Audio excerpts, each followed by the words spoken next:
मेरा नाम स्वाति है और मैं नूरपुर की रहने वाली हूँ। जब मैं 4 साल की थी तभी मेरे माता पिता की डिवोर्स हो गई थी और उसके बाद से ही डिवोर्स नाम का वर्ड मेरी ज़िंदगी से जुड़ गया था। उन दोनों की तलाक ने ही मेरी ज़िंदगी को बर्बाद कर दिया। मेरी माँ ने भी मुझे ले जाने की कोशिश नहीं की। मैं अपने माता पिता की इकलौती बेटी थी। उन दोनों के झगड़े ने मेरी ज़िंदगी को तबाह कर दिया।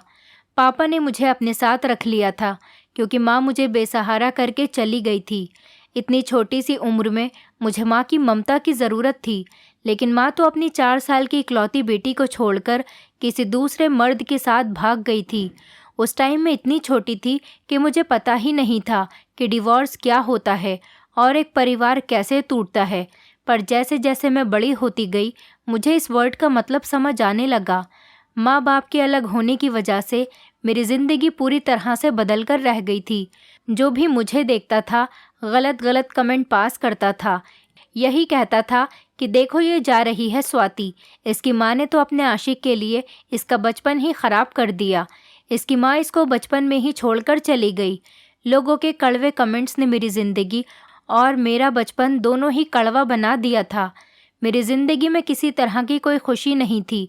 मैं एक अलग तरह की ही स्वाति बन गई थी। चीज़ों को तोड़ना मेरी आदत बन गई थी। कभी कभी तो मैं लोगों की बातों से इतनी ज़्यादा तंग आ जाया करती थी कि मैं चीख चीख कर रोती थी। सबके साथ बुरा बिहेवियर करती थी और जो भी मेरी माँ के बारे में कुछ कहता तो मेरा मन करता कि मैं इसकी जान ले लूँ। माँ के चले जाने के बाद मेरे पापा ने मुझे पाल पोस कर बड़ा किया। वो खुद ही सारे काम किया करते थे। मेरे घर में चाचा चाची भी रहते थे, लेकिन मेरी चाची भी मेरी माँ के बारे में गलत बातें बोलती थी। जब भी चाची मेरी माँ के बारे में कुछ कहती तो मैं घर का सारा सामान तोड़ने लगती थी।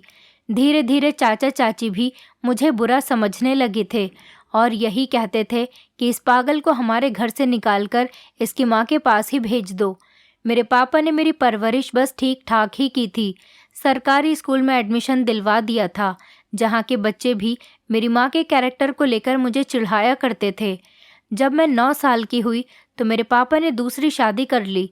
मेरी सौतेली माँ मुझसे बिल्कुल भी प्यार नहीं करती थी, बल्कि उस औरत के घर में आ जाने के बाद तो हमारे घर का सुख चैन ही ख़त्म हो गया था। मेरी सौतेली माँ और चाची, इन दोनों के बीच में हमेशा लड़ाई झगड़े रहने लगे थे।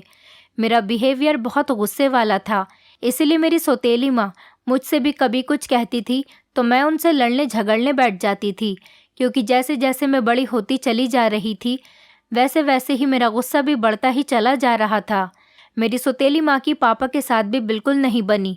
आए दिन पता नहीं किस बात को लेकर उन दोनों के बीच झगड़े होते रहते थे। सौतेली माँ आदत की बहुत ज़्यादा ख़राब थी। वो अपनी ससुराल में किसी का भी दिल नहीं जीत पाई थी, बल्कि अपने पति का भी नहीं। एक दिन मेरी सौतेली माँ भी पापा को छोड़कर चली गई।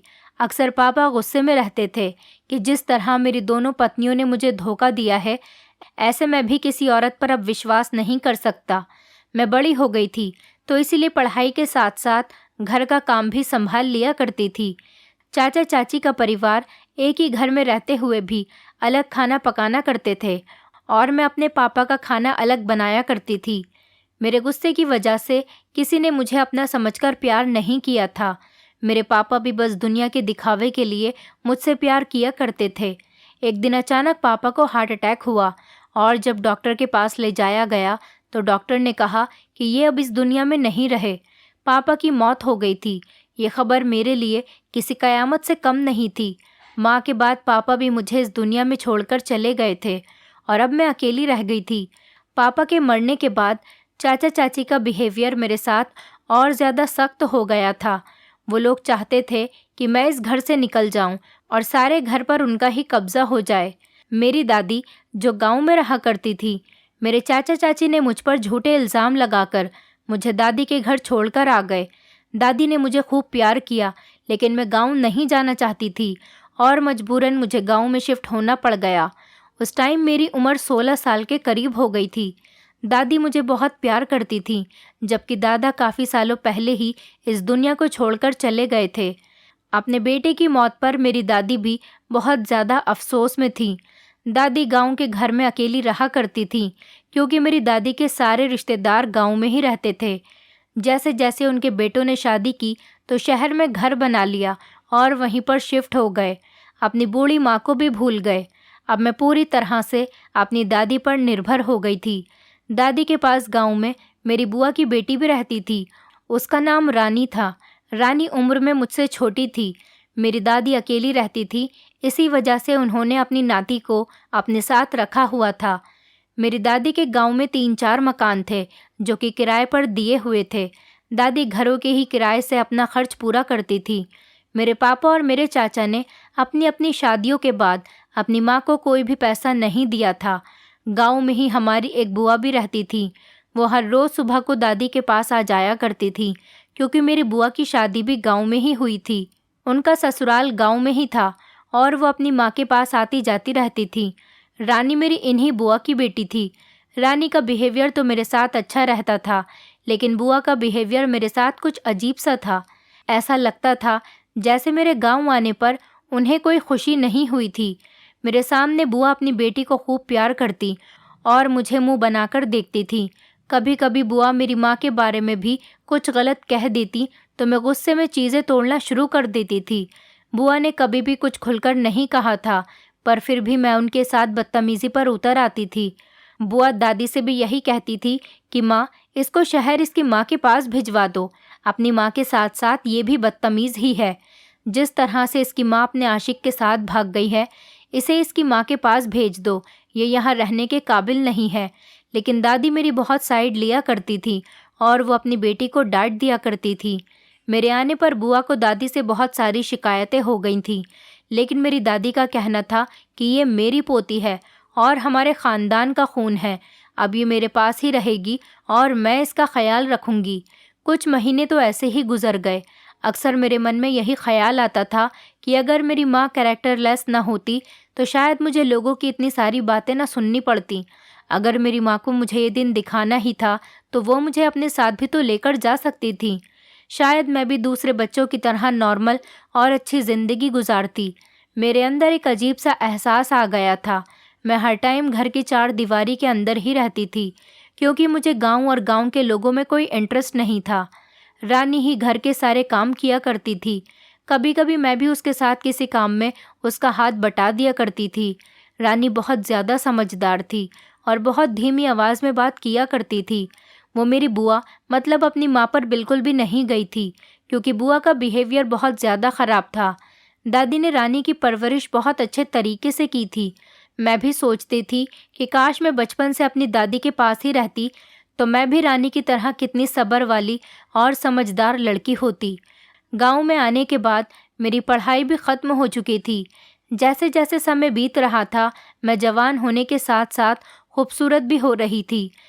कभी कभी मेरी दादी मुझसे कहती थी कि तू बिल्कुल अपनी माँ की तरह है, तेरी माँ भी बहुत सुंदर थी। मैंने कभी दादी के मुंह से अपनी माँ की बुराई नहीं सुनी थी, लेकिन बुआ और चाचा चाची तो मेरी माँ की बहुत ज़्यादा बुराई किया करते थे। शायद यही बात थी जो मुझे दादी के अंदर अच्छी लगती थी। दादी ने कभी मुझे मेरी माँ को लेकर ताना नहीं दिया था, लेकिन दादी की ये बात सुनकर मैं हैरान रह जाती थी। ऐसा पहली बार था कि किसी ने मेरी माँ के बारे में कोई अच्छी बात कही थी। नहीं तो आज तक मैंने अपनी माँ के बारे में सिर्फ बुरा ही सुना था। मुझे तो अपनी माँ का चेहरा भी याद नहीं था और ना ही मेरे पास उनकी कोई फ़ोटो थी। लेकिन जिस दिन से दादी ने मुझे ये बताया था कि मैं अपनी माँ की तरह दिखती हूँ, मैं अक्सर ही शीशे में खुद को देखने लगी थी। गांव में धीरे धीरे मेरे लिए भी रिश्ते आने शुरू हो गए थे। रिश्ते तो रानी के लिए भी आते थे, लेकिन मैं ज़्यादा खूबसूरत थी, इसी वजह से हर कोई मुझे पसंद करके चला जाता था। रानी मेरे जितनी सुंदर नहीं थी। ये बात जब बुआ को पता चली कि घर में रिश्ते सिर्फ मेरे लिए ही आते हैं, तो बुआ गुस्से में आकर अपनी बेटी को अपने घर लेकर चली गई। बुआ ने दादी से कहा कि माँ, तुम्हारी पोती के होते हुए मेरी बेटी रानी का रिश्ता इस घर में कभी नहीं आ सकता, क्योंकि तुम्हारी पोती अपनी माँ के जैसी ही है, लोगों को अपने जाल में फंसाने वाली। इसीलिए मैं अपनी बेटी को अपने साथ घर लेकर जा रही हूँ। मैं नहीं चाहती कि मेरी बेटी की ज़िंदगी आपकी पोती की वजह से बर्बाद हो जाए। दादी ने रानी को रोकने की बहुत कोशिश की, लेकिन बुआ ज़बरदस्ती रानी को अपने साथ अपने घर लेकर चली गई। दादी ने फैसला किया कि वो जल्द से जल्द मेरी शादी करके मुझे विदा कर देंगी, क्योंकि उन्हें पता था कि जब तक दादी जिंदा हैं तब तक मेरी शादी हो सकती है। अगर दादी कभी इस दुनिया में नहीं रही तो मुझे कोई अपने घर में जगह तक नहीं देगा। दादी को हमेशा मेरी फिक्र लगी रहती थी। दादी ने मेरे लिए रिश्ता देखना शुरू कर दिया था, पर कहीं पर भी बात नहीं बन पा रही थी, क्योंकि बुआ ने सारे गांव में मेरी माँ के कैरेक्टर के बारे में बात फैला दी थी, जिसकी वजह से कोई भी आसानी से मेरे साथ शादी करने के लिए तैयार नहीं हो रहा था। जो भी रिश्ता लेकर आता उनको किसी न किसी तरह से मेरी माँ के बारे में पता चल ही जाता था और इस तरह रिश्ता होने से पहले ही ख़त्म हो जाता था। बुआ न जाने मुझसे कौन सी दुश्मनी निकाल रही थी। दादी ने बड़ी मुश्किल से मेरा एक जगह पर रिश्ता तय किया था। उस लड़के का नाम अभिनव था। वो गांव में ही रहता था। उसकी पहली पत्नी की मौत हो चुकी थी, इसी वजह से वो दूसरी शादी करना चाहता था। मैं इतनी कम उम्र की होते हुए भी अभिनव की दूसरी पत्नी बनूंगी, इस बात ने मेरे दिल के अरमान ही ख़त्म कर दिए थे। शादी को लेकर मेरे दिल में बहुत सारे अरमान थे, पर मैंने कभी नहीं सोचा था कि मैं किसी की दूसरी पत्नी बनकर जाऊंगी। जब से मेरा रिश्ता अभिनव के साथ हुआ था, मैं बहुत ज़्यादा परेशान रहने लगी थी। हर टाइम मैं यही सोचती रहती थी कि पता नहीं शादी करके मैं खुश भी रहूंगी कि नहीं। मुझे बार बार अपने माता पिता की डाइवोर्स वाली बात याद आ जाती थी। मेरे लिए शादी एक बहुत ही मुश्किल रिश्ता बन गया था। मैंने अपने चाचा चाची को भी हमेशा लड़ते झगड़ते ही देखा था। छोटी छोटी बातों को लेकर अक्सर वो दोनों भी आपस में खूब झगड़ा करते थे। मेरे दिमाग में बस यही रहता था कि क्या शादी होने के बाद पति पत्नी आपस में एक दूसरे से झगड़ा करते हैं। कभी कभी तो चाचा चाची के झगड़े की वजह मैं भी बनती थी, लेकिन अब जब से मैं यहाँ पर आई थी तो शायद उन दोनों को बहुत सुकून हो गया होगा। जैसे जैसे शादी के दिन करीब आ रहे थे, मेरी घबराहट बढ़ने लगी थी। अभिनव एक बार मुझसे मिलने के लिए भी आया था और उनका बिहेवियर भी मुझे कुछ सख्त ही लगा था, पर मेरी दादी ने मुझे तसल्ली दी थी कि अभिनव बहुत ही अच्छा लड़का है, गांव का सीधा साधा लड़का है, तुम्हें कोई परेशानी नहीं होगी, तुम इसके घर में खुशी खुशी रहोगी। इसकी पहली पत्नी मर चुकी है और ये घर में अकेला रहता है, इसका कोई आगे पीछे नहीं है, इसीलिए ये तुम्हें बहुत प्यार देगा। दादी की बात सुनकर मुझे भी तसल्ली हो जाती थी। बड़ी ही सादगी के साथ हमारी शादी हो गई और जब विदाई का टाइम आया तो दादी ने मेरे सर पर हाथ रखा और आशीर्वाद दिया, और साथ में दादी ने मुझे एक चादर पकड़ाई और धीरे से एक बात कही जो मेरे लिए बड़ी अजीब सी थी। दादी ने मुझसे कहा कि जिस बिस्तर पर तुम्हारा पति सोया करे वहाँ पर इस चादर को उसके सोने से पहले ही बिछा दिया करो। तुम देखना, उसका स्वभाव तुम्हारे लिए बहुत अच्छा रहेगा और कभी भी तुम दोनों के बीच डिवोर्स नहीं होगा और ना ही कभी वो तुमसे झगड़ा करेगा। दादी की ये बात सुनकर मैं हैरान रह गई थी और मैंने झट से चादर पकड़ ली। मेरी दादी ने मेरी सबसे बड़ी मुश्किल को हल कर दिया था। मेरे दिमाग में बस यही टेंशन थी कि कहीं शादी के बाद मेरा पति भी मुझे डिवोर्स न दे दे, और मैं इसी बात को सोच सोच कर बहुत ज़्यादा डर रही थी। ये बात दादी को पता थी कि मैं किस वजह से डरती हूँ, तो इसीलिए मेरी दादी ने मेरे लिए ये नुस्खा भी निकाल लिया था। दादी के घर आकर मैं जितनी खुश हुई थी उतनी खुश तो मैं अपने माता पिता के घर में भी नहीं थी, क्योंकि उन्होंने काफ़ी समय से मेरी ज़िंदगी में मेरी अच्छी परवरिश की थी और आज ये साबित कर दिया था कि वो मुझे अपनी बेटी की तरह प्यार करती है। बिना कहे ही मेरी दादी मेरी परेशानी जान गई थी। दादी ने जो बात मुझे कही थी वो मैंने अपने पल्लू से बांध ली थी। जब मैं विदा होकर अभिनव के घर पहुंची तो मेरा दिल ज़ोर ज़ोर से धड़क रहा था। अभिनव का घर बहुत छोटा था, जहां मुझे और अभिनव को अकेले ही रहना था। अभिनव का इस दुनिया में कोई नहीं था। उनके माता पिता उनको छोड़कर जा चुके थे। उनके 2 भाई थे, वो भी शहर में रहा करते थे और कभी वो गांव नहीं आते थे। अभिनव की शादी पड़ोस के रहने वाले लोगों ने ही करवा दी थी। अभिनव के पड़ोस में रहने वाली सरिता भाभी ने मुझे कमरे में बैठा दिया। जाते जाते सरिता भाभी ने कहा कि देखो स्वाति, तुम कम उम्र की हो, इसीलिए मैं तुम्हें समझा रही हूँ। ऐसी कोई गलती मत करना जिस वजह से तुम्हारा घर बर्बाद हो जाए। अगर कोई बात हुई तो सारा इल्ज़ाम तुम्हारे ऊपर ही आ जाएगा। पहले ही तुम्हारी माँ की वजह से तुम्हें कोई भी अपने घर की इज्जत नहीं बनाना चाहता था। हमें तुम्हारी बुआ ने सब कुछ बता दिया था कि किस तरह से तुम्हारी माँ ने भागकर किसी और से शादी कर ली। अब तुम्हारी अभिनव के साथ शादी हो गई है, अब तुम्हें खुद ही हर बात का ध्यान रखना पड़ेगा। सरिता भाभी की बातों ने मुझे बुरी तरह से डरा दिया था। सरिता भाभी कहने लगी कि अभिनव का स्वभाव कुछ अलग सा है, कुछ दिन साथ में रहोगी तो खुद ही समझ आ जाएगा। अभिनव के साथ जिंदगी गुजारना आसान नहीं है। सरिता भाभी ये सारी नसीहत देकर मुझे वहाँ से चली गई थी और मेरा दिमाग उनकी बातों में उलझ चुका था। कुछ देर के इंतज़ार के बाद जब अभिनव कमरे में आए तो उनका मूड कुछ ठीक नहीं था। कमरे में आते ही उन्होंने अपना सामान इधर उधर फेंकना शुरू कर दिया। ऐसा लग रहा था कि जैसे वो बहुत ज़्यादा गुस्से में हैं। मैं डर के मारे कांप रही थी और मुझे बहुत ज़्यादा घबराहट हो रही थी। अभिनव मेरे पास बैठने के बजाय सीधा बाथरूम में चले गए और कपड़े बदलकर ही वापस आए। मैं अभी तक बेड पर बैठी हुई उनका इंतज़ार कर रही थी। मुझे देखते ही वो भी गुस्से के साथ कहने लगे कि तुम अभी तक यहाँ पर बैठी हो, चलो यहाँ से हटो, मुझे नींद आ रही है, मेरा बिस्तर साफ कर दो। अभिनव की इस बात ने मेरे होश उड़ा दिए थे। मेरे दिल में जो थोड़े बहुत अरमान सुहागरात को लेकर बचे हुए थे वो भी अब आंसुओं में बह गए थे। मैंने जल्दी से उठकर उनका बिस्तर साफ कर दिया। फिर मुझे याद आया कि दादी ने जो मुझे चादर दी थी, क्यों ना मुझे वही चादर अभिनव के बिस्तर पर बिछा देनी चाहिए। मैंने ऐसा ही किया और अपने सामान में से जल्दी से वो चादर निकाली और अभिनव के बिस्तर पर बिछा दी। उसके बाद मैंने अपने भी कपड़े बदल लिए। मेरी शादी में रानी भी आई थी। मुझे रानी की कही हुई बात याद आने लगी। वो मेरे कानों में कह रही थी कि आज तो स्वाति तुम इतनी सुंदर लग रही हो कि अभिनव जी तो बस तुम्हें देखते ही रह जाएंगे। तुम्हें देखकर पहली नज़र में ही अपना दिल हार बैठेंगे। उस टाइम तो मैं रानी की बातों पर बहुत खुश हो रही थी क्योंकि मेरे दिल में भी शादी को लेकर काफ़ी सारे अरमान थे। फिर मैंने एक लंबी सांस भरी क्योंकि ऐसा कुछ भी नहीं हुआ था। मेरी खूबसूरती ऐसी नहीं थी जो मेरी किस्मत बदल देती। अभिनव कमरे में आकर अपने बिस्तर पर लेटते ही गहरी नींद में सो गए थे और मैं अभिनव के बिस्तर पर बिछी हुई चादर को गौर गौर से देख रही थी। मुझे आने वाली अपनी ज़िंदगी से कोई ख़ास उम्मीद नहीं थी, पर इस बात का यकीन ज़रूर था कि अगर दादी ने मुझे ये चादर दी है तो ज़रूर इसका कोई ना कोई असर तो होता ही होगा। और अगली सुबह जब अभिनव सोकर उठे तो उनका मूड बहुत फ्रेश लग रहा था। मैं उनसे पहले ही उठ गई थी और किचन में जाकर उनके लिए नाश्ता बनाने की तैयारी कर रही थी। वो खुद ही उठकर किचन में मेरे करीब आए और कहने लगे, स्वाति मुझे माफ़ कर देना, रात में गुस्से में था, हो सके तो रात वाली बात को भूल जाना।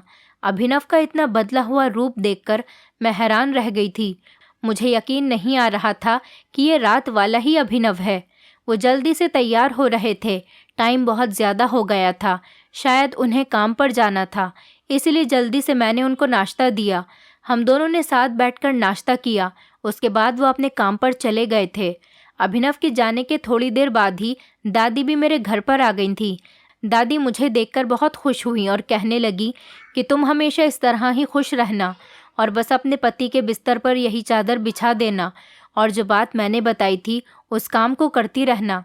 मैंने उनसे पूछा, दादी इस चादर में ऐसी क्या बात है, ये तो मामूली सी एक काले रंग की चादर है। दादी मुस्कुराते हुए कहने लगी, हर बात बताने वाली नहीं होती, बस तुम उस चादर को अपने पति के बिस्तर पर बिछाना मत भूलना, नहीं तो हो सकता है कि तुम्हारा पति तुम्हें तलाक दे दे। दादी की ये बात सुनकर मेरे रोंगटे खड़े हो गए थे और मैंने कहा, नहीं नहीं दादी, मैं चादर बिछाना कभी नहीं भूलूंगी। डिवोर्स का नाम सुनकर तो मैं कांप जाती थी।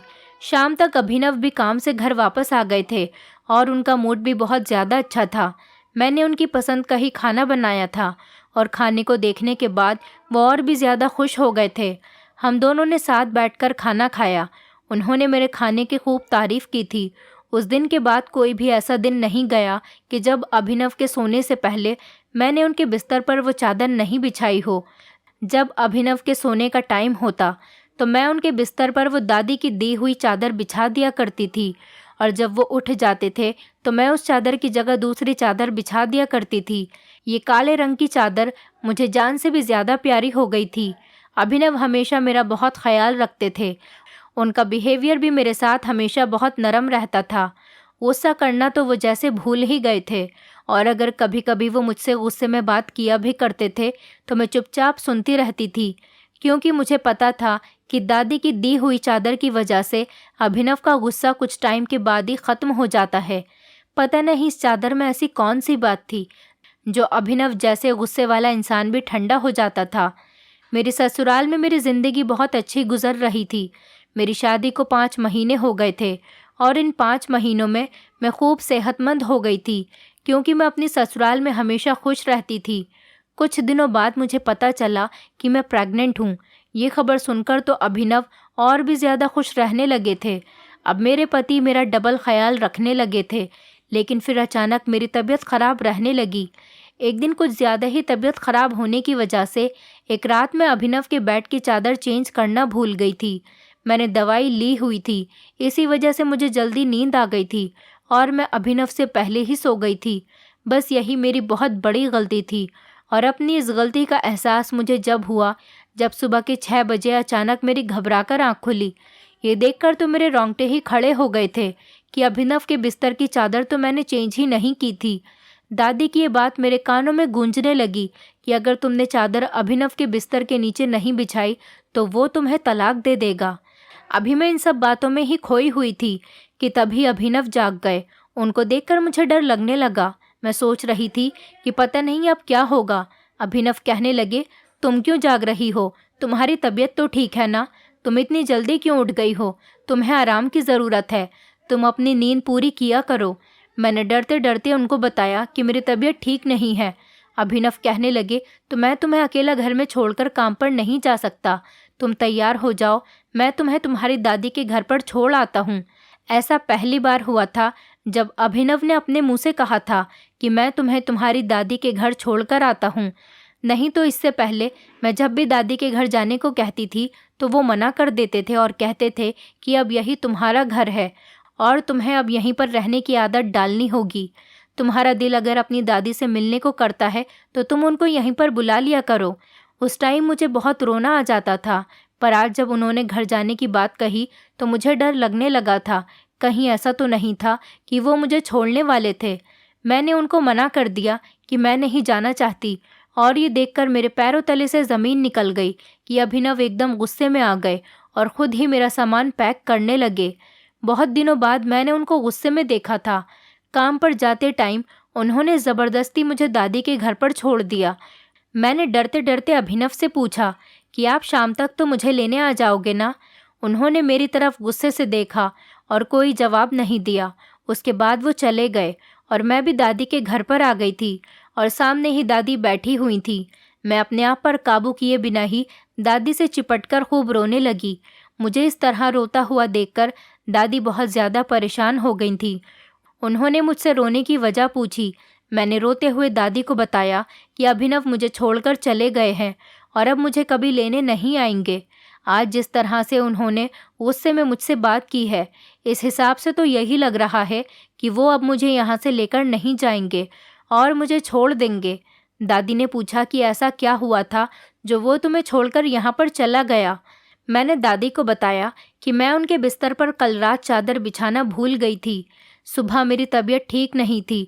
उन्होंने मुझसे मेरी तबीयत पूछी। जब मैंने बताया कि मेरी तबीयत ठीक नहीं है तो वो मुझे तबीयत ख़राब का बहाना करके यहाँ पर छोड़कर चले गए। इससे पहले तो उन्होंने कभी भी ऐसा नहीं किया। मुझे यकीन है कि वो मुझे लेने नहीं आएंगे और मुझे छोड़कर तलाक दे देंगे। मेरी बात सुनकर तो दादी के चेहरे का रंग ही उड़ गया था और कहने लगी, स्वाति, तुम ऐसी बातें मत किया करो और अपनी सेहत का ख्याल रखो और तुम्हें उदास होने की कोई ज़रूरत नहीं। आज मैं तुमको उस चादर की सच्चाई बताने वाली हूँ। तभी मैं बड़ी हैरानी से दादी की तरफ देखने लगी। दादी ने मेरे सिर पर हाथ रखा और कहने लगी, बेटी, जब से तू मेरे घर पर आई है मैंने देखा है कि तू अपने माँ बाप की जुदाई की वजह से पूरी टूट चुकी थी। कुछ बच्चे तो ये सब सहन कर जाते हैं और कुछ तुम्हारी तरह गुस्से वाले और जज्बाती हो जाते हैं।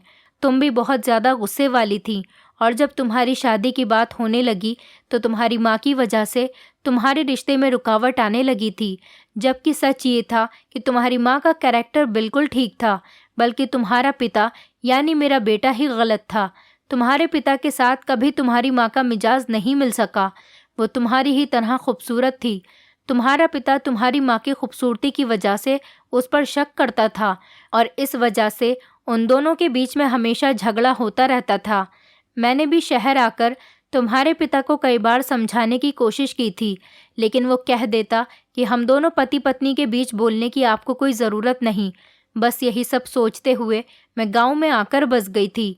शहर में बेवजह ही तुम्हारे पिता की बातों से तुम्हारी माँ बदनाम हो गई थी, और यहाँ जब तुम्हारी बुआ को इस बारे में पता चला तो उसने गांव में भी तुम्हारी माँ को बदनाम कर दिया।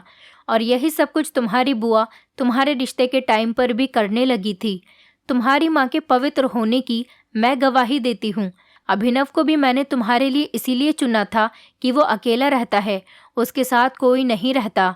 मैं चाहती थी कि तुम किसी तरह अपना गुस्सा काबू में करना सीख जाओ और तुम अपने पति के साथ कभी भी बुरा व्यवहार न करो। तुम्हारी माँ तुम्हारे पिता की शक की वजह से किसी दूसरे आदमी के साथ भाग गई, क्योंकि तुम्हारी माँ का गुजारा तुम्हारे पिता के साथ नहीं हो पा रहा था। तुम्हारा पिता हमेशा अपनी पत्नी को शक के ताने देता और दिन रात मारा करता था। बस इन्हीं सब बातों से तंग आकर वो दूसरे मर्द के साथ भाग गई थी, क्योंकि उसे लगता था कि जब मैं बुरी नहीं हूँ तो मेरा पति मुझे बुरा साबित करता है। अगर मैं बुरी होकर अपनी ज़िंदगी अच्छे तरीके से गुजारना चाहती हूँ तो इसमें कोई गलत बात नहीं। तुम्हारी माँ तुम्हें अपने साथ इसलिए नहीं लेकर गई क्योंकि जिस जगह उसने शादी की थी वहाँ पर उन लोगों ने उसको बड़ी ही मुश्किल से स्वीकार किया था, तो वो लोग तुम्हें कैसे कर लेते। वहाँ पर तुम्हारी ज़िंदगी और भी ज़्यादा दुश्वार हो जाती। और सच बात तो ये है कि तुम्हारी बुआ तुमसे नफ़रत इसीलिए करती है क्योंकि जिस आदमी से तुम्हारी माँ ने शादी की थी वो कोई और नहीं, तुम्हारी बुआ का देवर था, जिसने तुम्हारी माँ की खूबसूरती की वजह से उसे अपना लिया और दूसरे शहर में जाकर तुम्हारी माँ के साथ अपना घर बसा लिया। तुम्हारी बुआ इसलिए तुम्हें भी बुरा समझती थी। मैंने तुमसे कहा था कि ये चादर अपने पति के बिस्तर पर बिछा देना, इससे तुम्हारा पति खुश रहेगा और तुम्हें तलाक नहीं होगी, क्योंकि मुझे पता था ये तुम्हारे लिए कितना भयानक है। और इसके साथ ही मैंने तुमसे ये बात भी कही थी कि जब भी तुम्हारा पति गुस्से में हो तो अपनी ज़ुबान को दांतों के नीचे दबा लेना, मतलब तुम खामोश रहना। अपने पति के आगे पलटकर कभी भी कोई जवाब मत देना। दरअसल जादू चादर का नहीं बल्कि तुम्हारी ज़ुबान के बंद रहने का है। मैं जानती हूँ तुम्हारे हालातों ने तुम्हें बहुत ज़्यादा गुस्से वाला और बदतमीज़ बना दिया था। इसी वजह से मुझे डर था कि कहीं तुम यही गुस्सा और बदतमीज़ी अपने पति के साथ ना करो। अगर तुमने अपने पति के साथ भी यही किया तो वो तुम्हें खुद अपने घर से निकाल देगा। आदमी जब बाहर की परेशानियों को झेलकर घर आता है तो वो कभी कभी सख्त मिजाज और गुस्से वाला हो जाता है, पर अगर औरत उसके साथ ज़ुबान लड़ाने लगे तो ये रिश्ता हमेशा के लिए टूट जाता है। दोनों में से किसी एक का चुप रहना बहुत ज़रूरी है। मुझे पता था कि अभिनव थोड़ा सा सख्त है, इसलिए मैंने तुझे चादर की आड़ में ये तरीका बताया, जिस वजह से तू अभिनव के सामने चुप रही और वो तुम्हारी कदर करने लगा। इंसान को अगर सीधे शब्दों में बात समझाई जाए तो उसको समझ नहीं आती, और अगर वही बात किसी चीज़ के साथ जोड़ दी जाए तो इंसान उस बात पर ध्यान देने लगता है। तुम चादर को चमत्कारी समझती रहीं और अपनी ज़ुबान को खामोश करती रहीं। इसी वजह से तुम्हारा घर अपने आप ही स्वर्ग हो गया।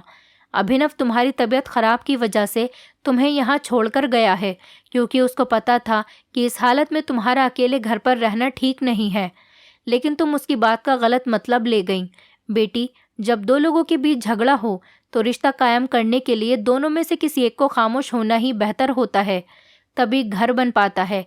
वरना तो ऐसे न जाने दुनिया में कितने ऐसे घर हैं जो टूट चुके हैं और तुम जैसे बच्चे भी बेसहारा हो गए हैं। क्या तुम भी ऐसा ही चाहती हो कि तुम्हारी औलाद भी तुम्हारी तरह बेसहारा हो जाए और वो बड़े होकर तुम्हारे जैसे गुस्सैल और बदतमीज़ हो जाएं?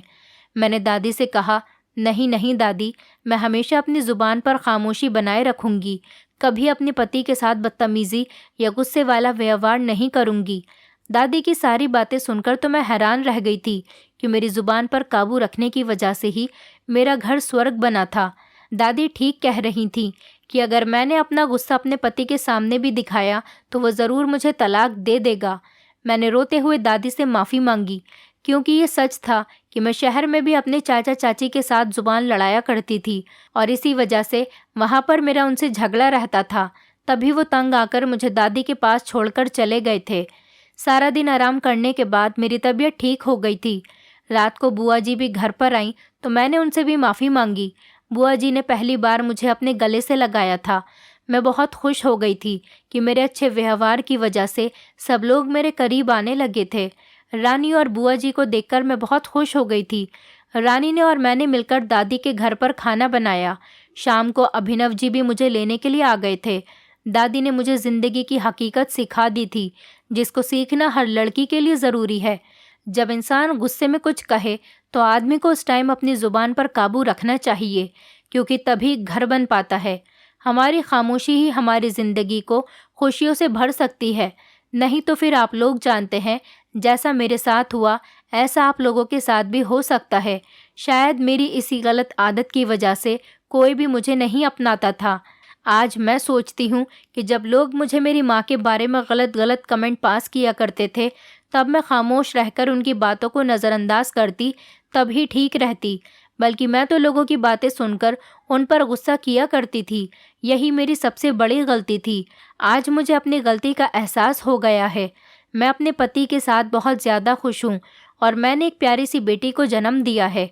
दोस्तों, उम्मीद करती हूँ आपको हमारी कहानी पसंद आई होगी। कहानी पसंद आई है तो वीडियो को लाइक करें, चैनल पर नए हैं तो चैनल को सब्सक्राइब करें और हाँ, नोटिफिकेशन बेल को ज़रूर दबाएं ताकि अगली अपडेट सबसे पहले आपको मिले।